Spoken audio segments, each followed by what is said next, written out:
By July 1758, when he is ready to attack Fort Ticonderoga, Abercrombie has a force of nearly 16,000 men, more than the population of Boston.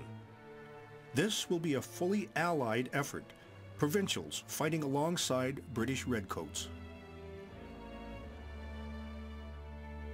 On July 6th, General Abercrombie lands his massive army at the northern end of Lake George, just a few miles from Fort Ticonderoga.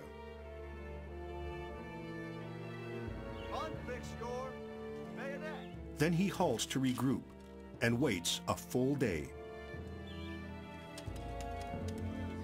That day provides an unexpected opportunity for the Marquis de Montcalm. Outnumbered 5-1, low on supplies, he knows his fort can't withstand British cannon fire. So he takes a desperate gamble. He orders his men out of the fort and brings them nearly a mile forward toward the British.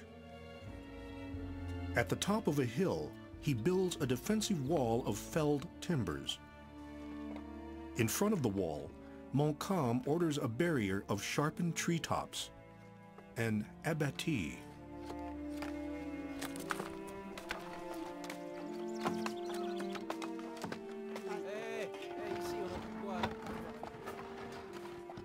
He is anxiously awaiting reinforcements, 1,000 regulars and 1,000 Indians.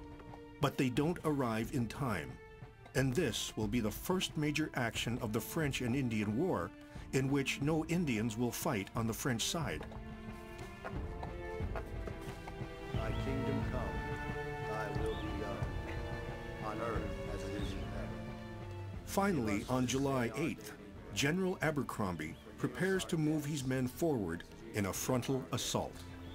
And lead us not into temptation, but deliver us from evil. Amen. Abercrombie has ordered a cannon bombardment, which should make quick work of the flimsy French defenses. He doesn't know that half his giant siege guns have sunk in the lake, and the others will take too long to deploy.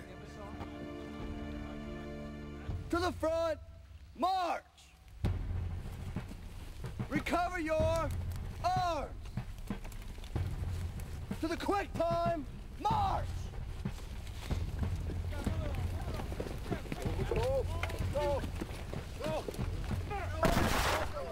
Just after noon, the highly disciplined redcoats march uphill toward the French entrenchment, supported by American provincials.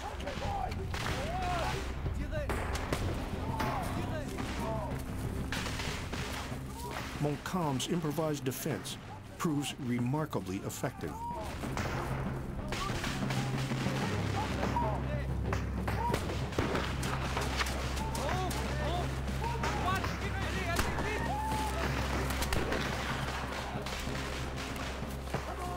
The British are slowed to a crawl.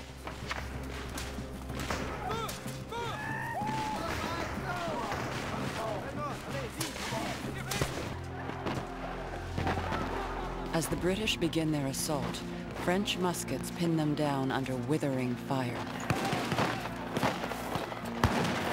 It happened that I got behind a white oak. I lay there some time.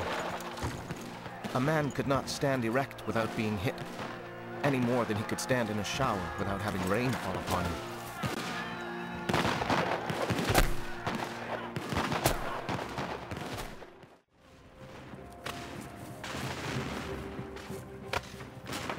The men were cut down like grass, wrote a Massachusetts private.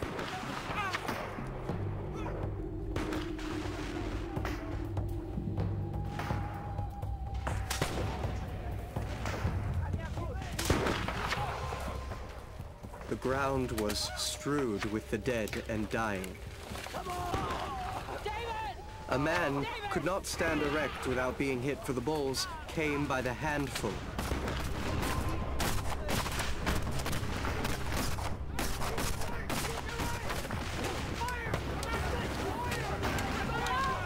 And I could hear the men screaming and see them dying all around me.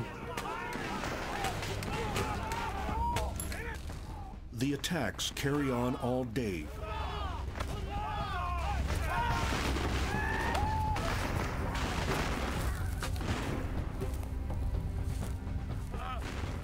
The carnage continues for nearly 8 hours. The formidable Scottish Highlanders are the only British forces to get near the French wall, but even they can't prevail.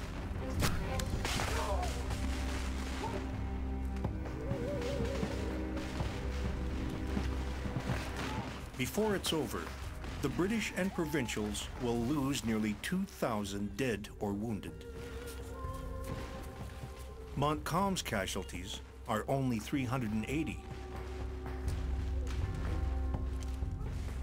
Once again, the British discover that overwhelming numbers alone are not enough to produce a victory.